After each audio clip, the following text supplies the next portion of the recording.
जब इंसान अपनी ताकत, अपने तख्त और अपनी सल्तनत पर इतना मगरूर हो जाए कि खुद को खुदा समझ बैठे, तो कुदरत खामोश नहीं रहती। वो अपनी सबसे छोटी मखलूक से भी सबसे बड़े फखर को मिट्टी में मिला देती है। यह कहानी है नमरूद की, बाबिल की उस सल्तनत के बेताज बादशाह की, जिसके शहर में सोना, चांदी और शानो शौकत बारिश की तरह बरसती थी। वो जब तख्त पर बैठता, हजारों गुलाम, फौजी और वजीर उसके सामने सजदे में गिर जाते, और वो भारी आवाज में कहता, जिंदगी मैं देता हूं और मौत भी मैं ही लेता हूं। लेकिन एक दिन उसके दरबार में उसका सबसे बड़ा नजूमी आया। ऐ बादशाह, जल्द ही एक मर्द पैदा होगा जो आपके झूठे दीन को हमेशा के लिए मिटा देगा। नमरूद गरजा और हुक्म दे दिया कि कोई मर्द अपनी औरत के करीब न जाए। मगर अल्लाह का फैसला किसी तख्त का मोहताज नहीं होता। इन्हीं दिनों हजरत इब्राहिम अलैहिस्सलाम की वालिदा हामिला हुई।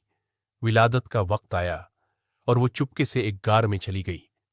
वहीं रब के हुक्म से नबी की विलादत हुई। गार के सन्नाटे में अल्लाह ने नन्हे इब्राहिम के लिए उनके अंगूठे से दूध जारी कर दिया। 13 साल वहीं गुजरे। जब उन्हें घर लाया गया और आजर ने देखा तो दहल गया।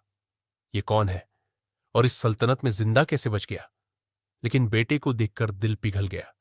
आजर नमरूद का वजीर था, बुत तराशता था, और एक दिन उसने इब्राहिम को भी बुत बेचने भेज दिया। लेकिन ये नौजवान बुतों को रस्सी में बांधकर जमीन पर घसीटते हुए चलता। कौन खरीदार है ऐसी चीज का जो न नुकसान दे और न फायदा? शहर को अब समझ आ चुका था, यह लड़का बुतों को नहीं मानता। फिर आया ईद का दिन। पूरा शहर चला गया और बुत खाने की निगरानी इब्राहिम अलैहिस्सलाम को दे दी गई। वो अंदर गए, एक विशाल कुल्हाड़ा उठाया और सिवाय सबसे बड़े बुत के बाकी सारे बुत टुकड़े टुकड़े कर दिए। कुल्हाड़ा उस बड़े बुत के कंधे पर रख दिया। जब लोग लौटे तो बुत खाना बर्बादी का मंजर था। किसने किया ये? भीड़ गरज उठी।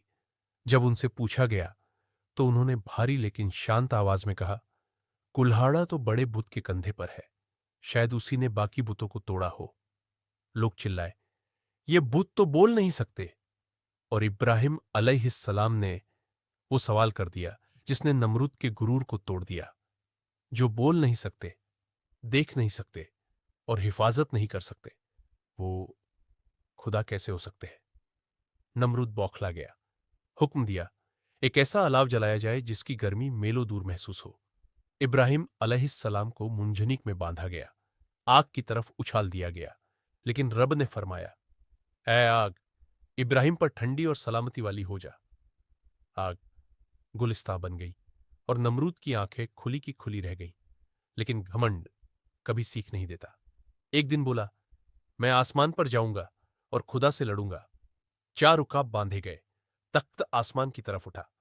नमरूद ऊपर गया, बहुत ऊपर, और जब कुछ नजर नहीं आया तो आसमान की तरफ तीर चलाया। फरिश्ते ने उसे खून आलूद करके वापस फेंक दिया। नमरूद पागल होकर चिल्लाया, देखो, मैंने खुदा को मार दिया। यह उसके गुरूर की आखिरी हद थी।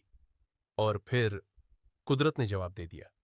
इतनी बड़ी सल्तनत, इतनी बड़ी फौज, और मुकाबला करने आए मच्छरों का एक लश्कर।